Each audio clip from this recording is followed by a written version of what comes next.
ये हमारे पास सामने एक फिगर है तुम्हारे पास, इसके अंदर कैपेसिटर भी हैं और रजिस्टर भी हैं।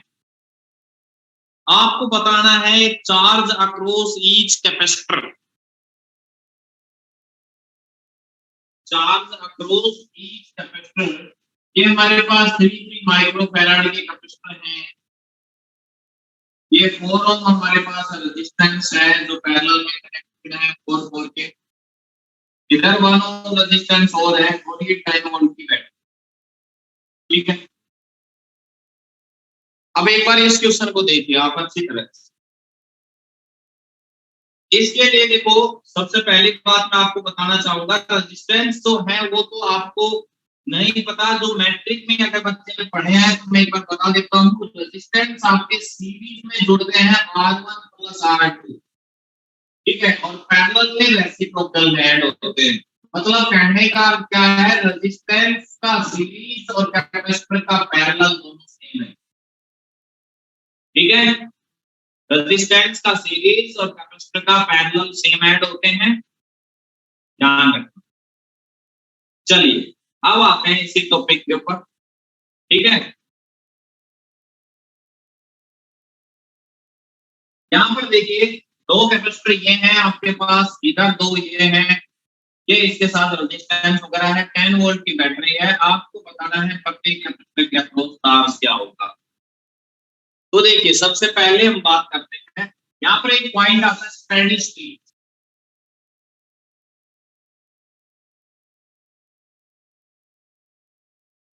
देखो कई बार क्या होता है, जैसे आप कभी मार्केट के अंदर कैपेसिटर परचेज करने के लिए गए होंगे, तो जब आप न्यू कैपेसिटर लेके आते हो तो इलेक्ट्रीशियन है वो एक बार उस कैपेसिटर को, जो आपके 2 टर्मिनल होते हैं जहां बैटरी के, मतलब कहने का अर्थ पॉजिटिव नेगेटिव, जो उनकी सप्लाई आ रही है इलेक्ट्रिसिटी की, उससे एक बार कनेक्ट करता है, फिर हटा के और दोनों पॉइंट्स को एक बार टच करता है। अगर वो स्पार्क प्रोड्यूस कर रहे हैं तो इट मींस आपका कैपेसिटर बिल्कुल सही है। ठीक है, और अगर स्पार्क प्रोड्यूस नहीं करते हैं तो आपका कैपेसिटर डेड है।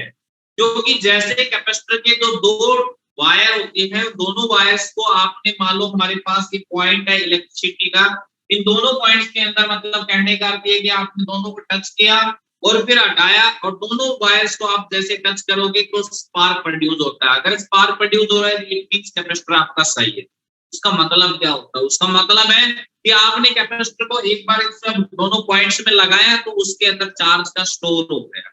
ठीक है, और जब से दोनों टर्मिनल्स को टच करते हो तो डिस्चार्जिंग हो जाती है। तो चार्ज को स्टोर करने लग रहा है, इट मींस कैपेसिटर आपका सही है। तो आप उस कैपेसिटर को चाहे 1 घंटे लगाए रखो, ठीक है, या 1 मिनट लगाए रखो, कोई फर्क नहीं पड़ता है। ठीक है, क्योंकि जैसे लाइट आई, जैसे आपने यहाँ पर आपने बैटरी से कनेक्ट किया, अब यहाँ पर क्या होता है ना, जैसे आपने की को ऑन करते ही सर्किट के अंदर कैपेसिटर तो चार्ज हो जाता है। ठीक है, आई बात समझ में? कैपेसिटर तो एक बार की को ऑन करते ही चार्ज हो जाता है। ठीक है, तो उसको, उस केस में अब यहाँ पर देखिए कैपेसिटर तो आपने बैटरी को ऑन किया, तो यहाँ पर स्टेडी स्टेट की अगर हम बात करें तो उस केस में हम निकालेंगे। अदरवाइज जो कैपेसिटर है वो तो करंट को ब्लॉक कर देगा, यहाँ पर डीसी को ब्लॉक कर देगा। ठीक है, तो स्टेडी स्टेट पे हम यहाँ पर निकालेंगे इसके अंदर।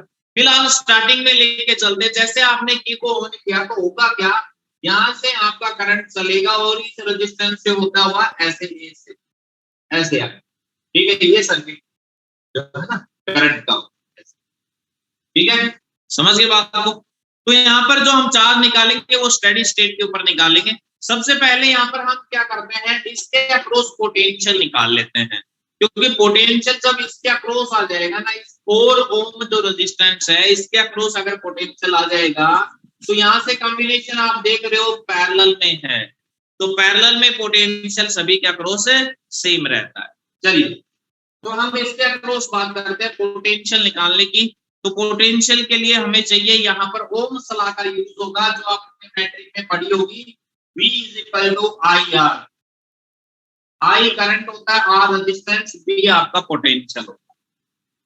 ठीक है, तो देखिए यहाँ से करंट ऐसे जा रहा है आपके पास, तो यहाँ पर तो ऊपर और नीचे तो कैपेसिटर लगे रखे हैं, इन्होंने तो ब्लॉक कर दिया, तो करंट आपकी सप्लाई यहाँ से सीधी ऐसे आएगी और यहाँ से होती ऐसे। तो कहने का क्या है, करंट आपका इधर से होता हुआ यहाँ आ रहा है, इसका मतलब 4 और 1 दोनों रेजिस्टेंस किसमें, सीरीज में। तो टोटल कितने हो गए, 4 + 1 कितना हो गया 5। बैटरी कितने की है, 10 की। तो करंट क्या होगा, I = V/R। V कितना है 10 वोल्ट, R कितना हो गया, कितना आया करंट 2 एम्पियर। 2 एम्पियर करंट इसमें फ्लो, ठीक है। अब इसके अक्रॉस पोटेंशियल निकालते हैं, टर्मिनल्स के अक्रॉस, इसको नाम दे दो आप A और B पॉइंट। तो A और B पॉइंट के बीच में पोटेंशियल कितना हो जाएगा, according to Ohm's law V = IR। I कितना है 2, R कितना है 4, कितना हो गया 8 वोल्ट ड्रॉप। A से B पॉइंट के बीच में कितना पोटेंशियल ड्रॉप हो गया, 8 वोल्ट, ठीक है। A से B पॉइंट के बीच में पोटेंशियल A आपका ड्रॉप 8 वोल्ट, 8 वोल्ट आपका पोटेंशियल ड्रॉप हो गया, ठीक है। 8 वोल्ट आपका जब पोटेंशियल ड्रॉप हो गया, तो अब कोई पोटेंशियल पैरेलल में सभी के अक्रॉस क्या रहेगा, सेम रहेगा, ठीक है। तो हमें क्या बताना है इस क्वेश्चन में, charge across the each capacitor. अब जितने भी कैपेसिटर हैं सभी की कैपेसिटी क्या है, सेम। तो 8 वोल्ट जब इस लाइन में होगा, कहने का अर्थ है इस रो के अंदर होगा आपका, तो 8 वोल्ट इन सभी के अक्रॉस सेम रहेगा, पैरेलल में है। तो अब जब कैपेसिटी सेम है दोनों की, तो पोटेंशियल क्या हो जाएगा, सीरीज में पोटेंशियल अलग अलग होगा, बट मैंने बताया था आपको जब कैपेसिटी सेम है तो हाफ कर देंगे। तो 8 वोल्ट है, 2 ही कैपेसिटर लगे हुए हैं, तो 4 वोल्ट इसके अक्रॉस ड्रॉप हो जाएगा और 4 वोल्ट इसके अक्रॉस हो जाएगा, ठीक है। तो हमें चाहिए था चार्ज, तो चार्ज क्या आ जाएगा, Q = C। C कितना है 3, V कितना है 4, तो आंसर कितना गया 12 माइक्रो कूलम। क्या है, समझ लीजिए इसको अच्छी तरह से, कोई डाउट है तो।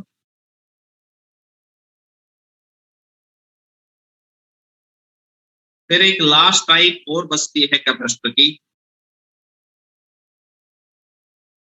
न्यूमेरिकल्स की।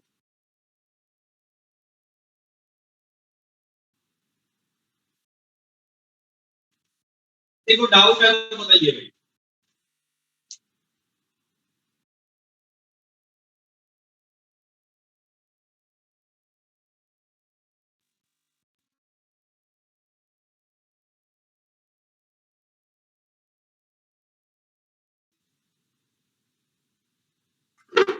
नहीं है सर, हितेश तो ऊपर ही है, मेरी तो शुरू हुई है। आपके पास ये था स्टैटिक पेपर क्वेश्चन, ठीक है। अब हम नेक्स्ट डिस्कस कर रहे हैं, एक आपके पास टाइप आता है, ये रेजिस्टेंस में आएगा, लेकिन यहाँ पर कैपेसिटर में भी पूछा जाता है आपसे, तो हम इसकी बात कर रहे हैं व्हीटस्टोन ब्रिज प्रिंसिपल।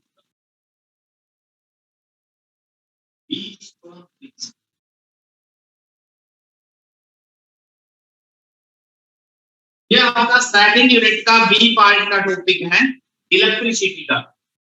अब वहां पर हम रेजिस्टेंस के बारे में डिस्कस करते हैं, क्या होता है इसके अंदर, वो रेजिस्टेंस का कॉम्बिनेशन होता है ऐसे।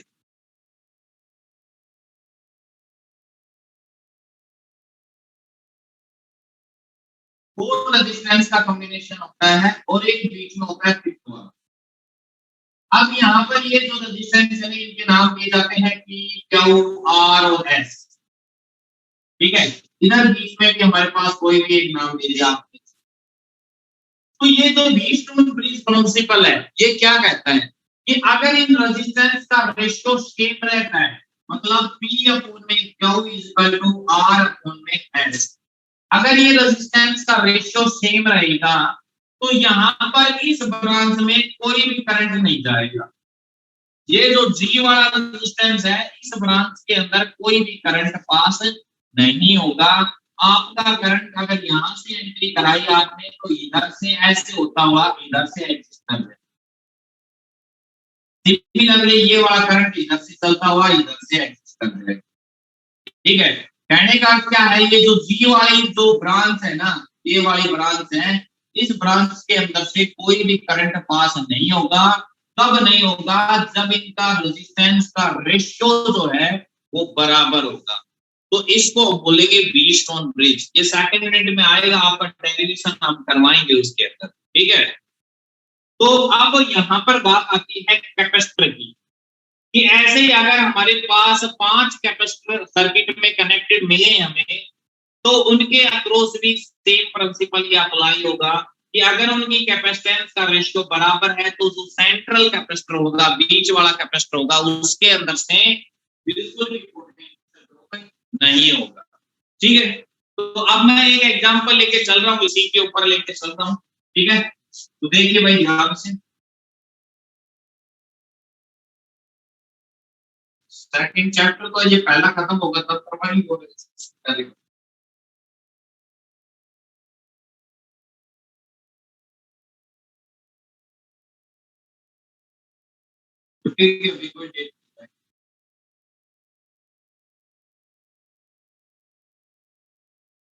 ठीक है भाई, ये है आपके पास, जैसे ये हो गया आपके पास 4 माइक्रोकूलम, 4 माइक्रोकूलम, 4 माइक्रोकूलम, 4 माइक्रोकूलम और दैट इज द 5 माइक्रोकूलम।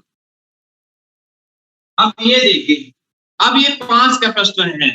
अच्छा, एक तो जब भी कभी भी 5 कैपेसिटर का कॉम्बिनेशन आपको गिवन मिले, तो उस केस में आपको एक बार 1 मिनट के लिए जरूर सोचना है कि कहीं ये व्हीटस्टोन ब्रिज तो नहीं है,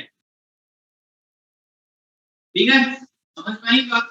तो उस केस में आपको व्हीटस्टोन ब्रिज अप्लाई करना है। उसके लिए मैंने बताया आपको ये जो रेशियो है ना, P upon Q equal to R upon में S, ये रेशियो आपका बराबर होना चाहिए।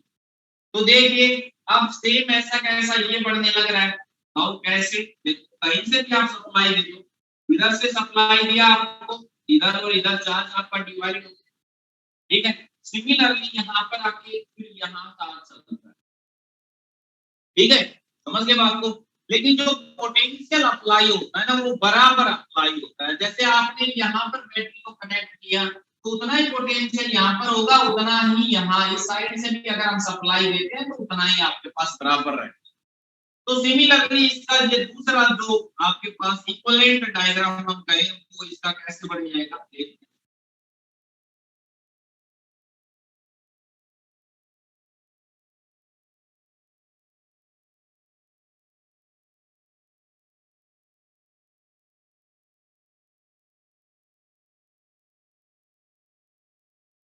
ये बने इधर ये 4, ये 4, ये 4, ये 4 और ये वाला 5 सेंटर। अब यहाँ पर भी देखिए आप, रेशियो है वो आपका बराबर हो चुका है। यहाँ पर ये P है, ये Q है, ये R है, ये S है, ये रेशियो बराबर। अब ये रेशियो बराबर है तो इसका मतलब ब्रिज बन चुका है। और अगर ब्रिज बन चुका है तो बीच वाला कैपेसिटर अब हट जाएगा, क्योंकि अब इसके अंदर से कोई चार्ज फ्लो नहीं करेगा, बिकॉज इसके अक्रॉस कोई पोटेंशियल नहीं है ड्रॉप, ठीक है। तो अब इसका इक्विवेलेंट कैपेसिटी क्या हो जाएगी, तो 4 और ये 4 दोनों सीरीज में हो जाएंगे। सीरीज में 4 और 4 का कॉम्बिनेशन आपको पता ही है, 1/4 प्लस 1/4, और इसको 16 आउट करोगे तो ये आपके पास कितना आ जाएगा, 2। सिमिलरली इधर से 2 आ जाएगा, और ये 2 अब यहाँ से सप्लाई दिया तो ये पैरेलल हो गया, 2 और 2 का पैरेलल आपके पास क्या हो जाएगा, 4। इक्विवेलेंट कैपेसिटी कितनी आ जाएगी इसके अंदर, 4। ये आपका था व्हीटस्टोन ब्रिज टाइप। ये नेक्स्ट चैप्टर के अंदर जब हम डिस्कस करेंगे तो वहां पर आपके पास न्यूमेरिकल चलते हैं इसके अंदर व्हीटस्टोन ब्रिज के ऊपर, ठीक है। तो जितनी ज्यादा इनकी प्रैक्टिस करोगे आपके कॉन्सेप्ट उतने ही क्लियर होंगे, आपको अपने आप फिगर देख के समझ में आने लग जाएगा धीरे धीरे कि ये तो व्हीटस्टोन ब्रिज बन रहा है, ठीक है।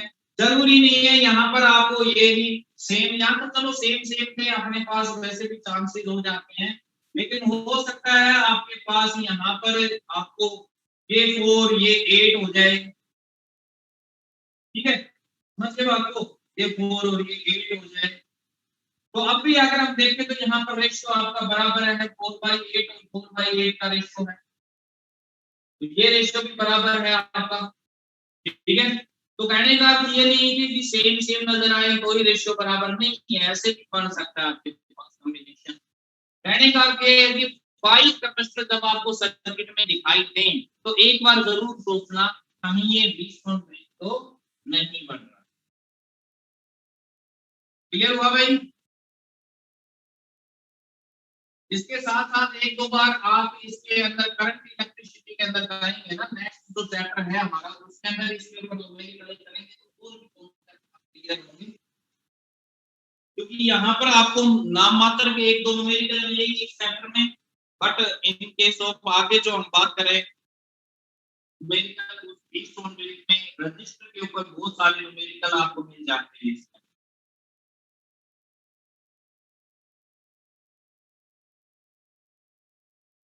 चलिए नेक्स्ट क्वेश्चन पे लेके चलते हैं हम।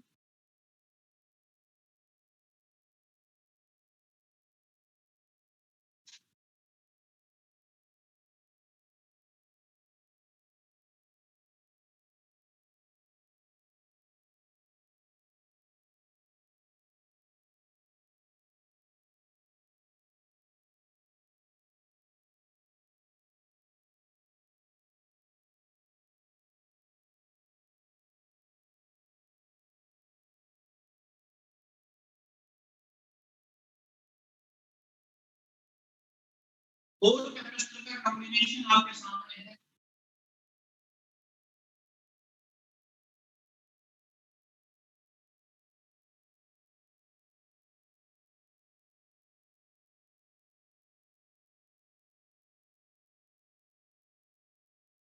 यहाँ पर एक 30 वोल्ट की बैटरी सप्लाई है।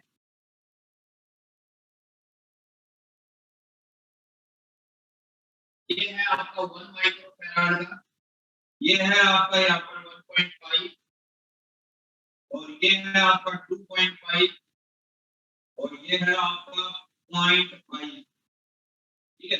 30 वोल्ट की है। आपको पोटेंशियल डिफरेंस बताना है पॉइंट ए और बी के बीच में। ए और बी पॉइंट आपको शायद दिखाई दे रहे होंगे इसी तरह से। Find the potential difference between the point A and B. A और बी पॉइंट के बीच में आप पोटेंशियल डिफरेंस निकालिए।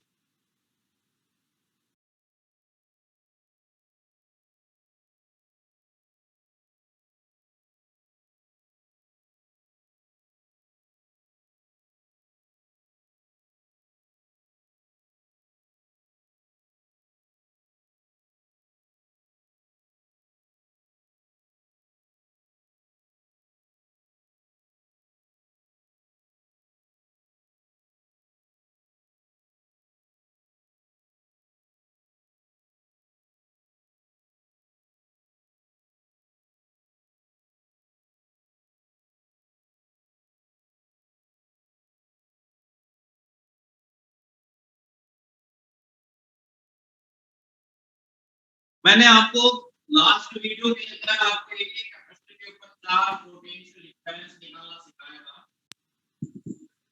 वही चीज यहाँ पर है हमारे पास। अब आप देखिए कि आपको ए और बी पॉइंट जो बीच में आपको दिखाई दे रहे हैं, इन दोनों पॉइंट्स के बीच में आप फाइंड आउट कीजिए एक बार पोटेंशियल का डिफरेंस कितना होगा। यहाँ पर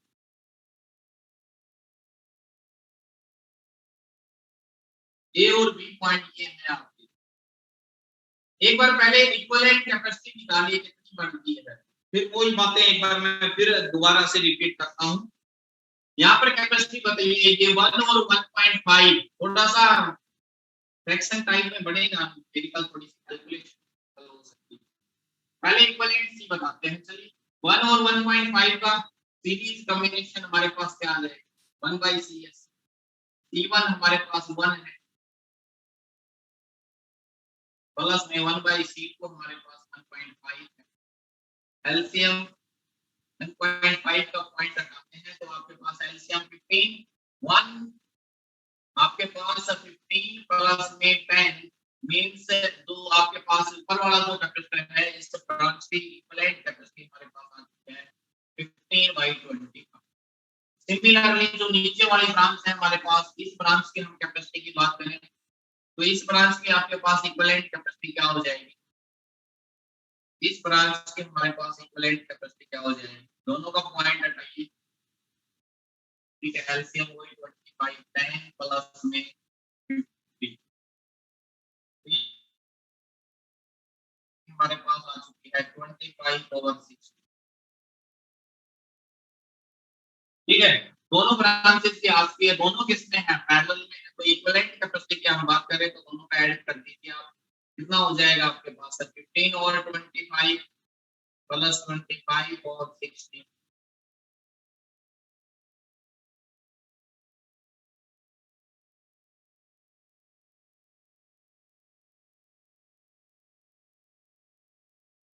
इसको सोल्व आउट कीजिए एक बार।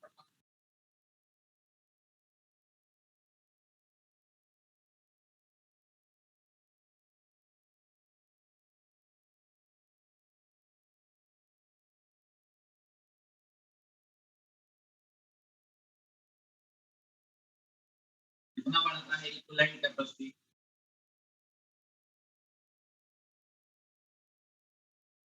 ये हमारे पास लगभग इसकी इक्विवेलेंट कैपेसिटी बनेगी, ठीक है। एक बार सोल्व आउट कर लीजिए, कभी कोई कैलकुलेशन में मिस्टेक ना हो। तो सी आपके पास इक्विवेलेंट कैपेसिटी हमारे पास आ चुकी है, यहाँ से चार्ज कितना चल रहा है, टाउ इज इक्वल टू क्या होता है सी। मैं प्रत्येक के अक्रॉस बता रहा हूँ, शॉर्टकट तरीका भी है यहाँ पर एक अक्रॉस निकालने के लिए, लेकिन आपको सभी के अक्रॉस आना चाहिए ताकि आप कहीं पर कोई मिस्टेक ना हो। टाउ इज इक्वल टू सी, सी हमारे पास आ चुका है, थोड़ी कैलकुलेशन है इसके अंदर, इनटू में भी आपके पास है। तो कहने का क्या है, जो चार्ज यहाँ से चल रहा है आपके पास वो कितना है आपका,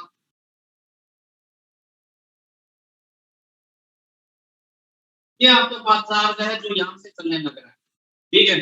अब यहाँ पर पोटेंशियल निकाल लो, ठीक है। अब यहाँ कैपेसिटी अलग है, यहाँ कैपेसिटी अलग है, इस पूरी ब्रांच की कैपेसिटी अलग है, इस पूरी ब्रांच की कैपेसिटी अलग है, तो यहाँ पर चार्ज कितना जाएगा, यहाँ पर पोटेंशियल, यहाँ चार्ज कितना जाएगा, तो चार्ज क्या होता है, Q is equal to CV।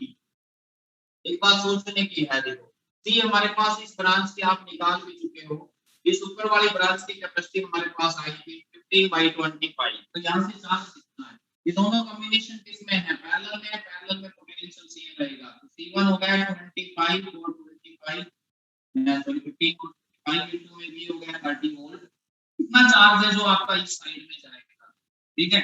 ये चार्ज है जो आपका इस साइड में मूव करेगा, क्लियर हुआ, तो शॉर्टकट कर लेते हैं। कहने का क्या है, यहाँ से चार्ज कितना चला 18 चार्ज है जो आपका इस साइड में आएगा, ठीक है। यहाँ पर इसके अक्रॉस पोटेंशियल कितना ड्रॉप हुआ, इस कैपेसिटर के, इस कैपेसिटर के अक्रॉस हम पोटेंशियल निकालते हैं, V इज इक्वल टू क्या बाय C, कितना आ जाएगा आपके पास 18 वोल्ट का, ठीक है। सिमिलरली अगर हम बात करें इसके अक्रॉस, यहाँ पर इसके अक्रॉस बात करें, इस कैपेसिटर के अक्रॉस पोटेंशियल कितना, तो इसके अक्रॉस पोटेंशियल निकाल लीजिए, फिर वही बात है पोटेंशियल के लिए V इज इक्वल टू क्या बाय C, ठीक है। तो यहाँ पर इस साइड में चार्ज हमारा कितना आने लग रहा है, तो ये भी पैरेलल में है, तो यहाँ पर भी इस ब्रांच का चार्ज निकाल लीजिए, ठीक है। इस ब्रांच का चार्ज, इस ब्रांच की कैपेसिटी कितनी है आपके पास, इस ब्रांच की कैपेसिटी ये है, ठीक है 25/60, सी आपके पास V हो गया 30, 25/2, ठीक है। ये कैपेसिटी, ये चार्ज है जो आपका इस ब्रांच में जाने लग रहा है, तो यहाँ पर पोटेंशियल कितना ड्रॉप हुआ, यहाँ पर potential V is equal to Q by C, क्या हो गया आपके पास, C कितना है 2.5, इसका पॉइंट हटाते हैं, ये आपके पास कितना आ गया 5 वोल्ट, 5 वोल्ट है आपके पास यहाँ पर जो ड्रॉप हुआ है, ठीक है। समझ गए बात तो A से B के बीच में पोटेंशियल डिफरेंस निकालना है, क्लियर हुआ। अगर हमें सभी के अक्रॉस पोटेंशियल पूछे तब हमें ये सब चीजें इक्विवेलेंट कैपेसिटी निकालनी है, ठीक है, तब हमें चार्ज वगैरह सारी चीजें निकालनी है, अदरवाइज इसकी कोई जरूरत नहीं है। यहाँ से आप इनके अक्रॉस, इस ब्रांच के अक्रॉस कैपेसिटी निकाल सकते हो, इस ब्रांच की कैपेसिटी निकाल सकते हो, सीधा यहाँ से इसको निकालने की कोई जरूरत नहीं है, ठीक है। तो अभी मैंने बता दिया आपको इन सभी के अक्रॉस पोटेंशियल कितना आ रहा है। अब आपसे क्या पूछा है, इनके अक्रॉस पोटेंशियल डिफरेंस पूछा है ए और बी पॉइंट के बीच में, तो पोटेंशियल का डिफरेंस क्या हो जाएगा। ठीक है, तो इनके बीच में पोटेंशियल का डिफरेंस देखिए 5 - 18 आपके पास है, वो पोटेंशियल का डिफरेंस आ जाएगा। ठीक है, 5 - 18। सिमिलरली इधर आप इनके अक्रॉस भी निकाल सकते हो, यहाँ पर इनके अक्रॉस अगर आपको निकालना पड़े तो यहाँ पर भी आप आसानी से निकाल सकते हो, क्योंकि यहाँ जो चार्ज चल रहा है वही चार्ज यहाँ पर जाएगा। कैपेसिटी आपको पता है, पोटेंशियल आप इजीली फाइंड आउट कर सकते हो। सिमिलरली यहाँ पर आपको चार्ज पता है, कैपेसिटी आपको पता है, यहाँ पर आप इजीली पोटेंशियल निकाल सकते हो। ठीक है, तो ऐसे अगर आपको किसी के भी अक्रॉस निकालना पड़े तो ये आपका था, इसके अक्रॉस किसी कोई भी कैपेसिटी है हमारे पास, उसके अक्रॉस हमें चार्ज और पोटेंशियल निकालना हो, कैसे फाइंड आउट करें। दोबारा बता दो एक बार। सिमिलरली आपके पास ये मान लीजिए बिल्कुल सिंपल सा क्वेश्चन है। देखिए सबसे पहले ये आपको सपोज दिखाई दे रहा है, दोनों चार्ज दोनों कैपेसिटर है इस सीरीज में, इधर से ये दोनों, इनकी कैपेसिटी इक्विवेलेंट कैपेसिटी आपने निकाल ली, इसको C1 नाम दी गई, इस ऊपर वाले ब्रांच। सिमिलरली नीचे वाले दोनों की इक्विवेलेंट कैपेसिटी निकाल ली, C2 आ गया। ठीक है, नीचे वाले चलो हटा ही देते हैं क्योंकि हमें ऐसा निकालना नहीं है ज्यादा। चलिए अब हम बात करते हैं कि इसके अक्रॉस इस ब्रांच में कितना चार्ज फ्लो कर रहा है। तो चार्ज क्या हो जाएगा, Q = CV। इस ब्रांच की C कितनी है, सिर्फ इस ब्रांच की, इस ब्रांच की C ये है 15/25। तो पैरेलल में, क्योंकि अगर मान लो आगे और होते ना हमारे पास एक दो कैपेसिटर और कनेक्टेड होते इधर उधर, तो हम सोचते कि पोटेंशियल डिवाइड, अगर मान लो यहाँ पर एक और आ जाता है तब हम नहीं कह सकते कि आपके पास यहाँ पर पोटेंशियल कितना होगा। ठीक है, अब यहाँ पर और कोई है ही नहीं, तो सीधी सी बात है कि जो पोटेंशियल होगा वो इनके अक्रॉस ही ड्रॉप होगा। एक बात को नोट करना, जैसे मैंने अभी बताया आपको कि अगर मान लो यहाँ पर एक कैपेसिटर और होता तो आप ये मत सोच लेना कि सर यहाँ से तो चला ही है तो इधर भी 30 वोल्ट इधर भी 30 वोल्ट ड्रॉप होगा, पैरेलल में है पोटेंशियल सेम रहेगा। नो, बिल्कुल नहीं होगा यहाँ पर 30 वोल्ट। अगर मान लो यहाँ पर कोई कैपेसिटर है आपके पास तो उस केस में यहाँ पर पोटेंशियल इस ब्रांच में और इस ब्रांच में 30 वोल्ट ड्रॉप नहीं होगा। ठीक है, क्योंकि अगर आप सोचते हो कि यहाँ पर 30 यहाँ 30 पैरेलल में है सेम रहेगा, बट ये तो देखिए इन दोनों का कॉम्बिनेशन यहाँ पर आगे जाके यहाँ पर एक कैपेसिटर और है, तो इसका मतलब कुछ इसके अक्रॉस हुआ तो वो पोटेंशियल सबको मोर देन 30 चला जाएगा, वो पॉसिबल नहीं है। ठीक है, तो उस केस में अब यहाँ पर आगे तो है नहीं कोई कैपेसिटर, यहाँ आगे कैपेसिटर नहीं है, तो सीधी सी बात है यहाँ दो ही ब्रांच है, इन दोनों ब्रांच में पोटेंशियल इस पूरी ब्रांच में 30 वोल्ट होगा, इस पूरी ब्रांच में 30 वोल्ट होगा। ठीक है, तो यहाँ पर 30 वोल्ट हो गया इस ब्रांच में, पोटेंशियल आपको पता है, इक्विवेलेंट कैपेसिटी आपको पता है, यहाँ से चार्ज आ गया 18 कूलम, तो 18 माइक्रो कूलम चार्ज यहाँ से आपका फ्लो कर रहा है। तो अब यहाँ पर पोटेंशियल निकाल लो, V = क्या होगा, C क्या हुआ है, C है आपके पास, तो पोटेंशियल कितना आ गया 18 वोल्ट हो गया इसके अक्रॉस। सिमिलरली यहाँ पर आपने पोटेंशियल निकाला, चार्ज आपने वही Q CV लगाया, C आपको इस ब्रांच की पूरी ब्रांच की C लेनी है अपने। ठीक है, पूरी ब्रांच की C आ गई हमारे पास, V पोटेंशियल है, तो यहाँ पर चार्ज आ गया पूरी ब्रांच के अंदर जो जा रहा है, पोटेंशियल यहाँ पर क्या आ जाएगा Q/C, Q है आपके पास, C है आपके पास, यहाँ पोटेंशियल। अब जैसे यहाँ निकाले ना इसके अक्रॉस, तो यहाँ जो चार्ज है वो तो यहाँ पर आप निकाल ही चुके हो, अब यहाँ पर स्पेशल इसके अक्रॉस पोटेंशियल निकाल रहे हैं, वो कैपेसिटी सिर्फ इसी की लेनी। ठीक है, तो इसको सोल्व आउट किया आपने, ये आ गया 5 वोल्ट हो गया इसके अक्रॉस।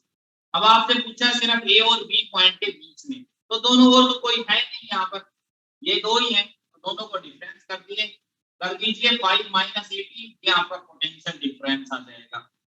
ठीक है, समझ के बात को। सिमिलरली अगर यहाँ पर इनके अक्रॉस पूछा जाता और आगे कोई कैपेसिटर होता तो हम फिर उस हिसाब से सोल्व आउट करते, फिर आपको वही इक्विवेलेंट कैपेसिटी निकालनी पड़ती, चार्ज आगे जाता यहाँ पर कुछ पोटेंशियल यहाँ पर ड्रॉप हो जाता। जैसे चलो ले लेता हूँ एक बार एग्जांपल के तौर पे, जैसे मान लो यहाँ पर कैपेसिटर हुआ, एक कैपेसिटर और है यहाँ पर 10 माइक्रोफैराड का, अब उस केस में पोटेंशियल यहाँ और यहाँ कितना होगा। अगर यहाँ पर है तो उस केस में पहले ऐसे कर लिया करो, अगर ऐसे केस आपको दिखाई दे जाए। अगर और आगे है तो बात अलग हो जाती है, अगर एक सिंगल ही है यहाँ पर तो उस केस में ऐसे करो 30 वोल्ट में से इसके अक्रॉस जो पोटेंशियल ड्रॉप हो रहा है ना, पहले वो निकाल लो, क्योंकि यहाँ से जो चार्ज चला है, टोटल चार्ज जो चला है वही चार्ज आपका यहाँ पर ही होगा, क्योंकि ये इनके साथ ये तो है, ये सीरीज में है ना, इनका तो कॉम्बिनेशन जो हो गया वो इसके साथ कैसा है, सीरीज। तो वो चार्ज आपका जो यहाँ से चला है वो चार्ज यहाँ पर होगा, कैपेसिटी आपके पास है, तो इसके अक्रॉस पोटेंशियल निकाल, ठीक है। तो इसके अक्रॉस जब पोटेंशियल निकाल लोगे, मान लो आपके पास 2 वोल्ट 5 वोल्ट कुछ आ गया, तो बाकी का जो बचा हुआ पोटेंशियल है ना वो फिर इनके अक्रॉस रहेगा, ठीक है।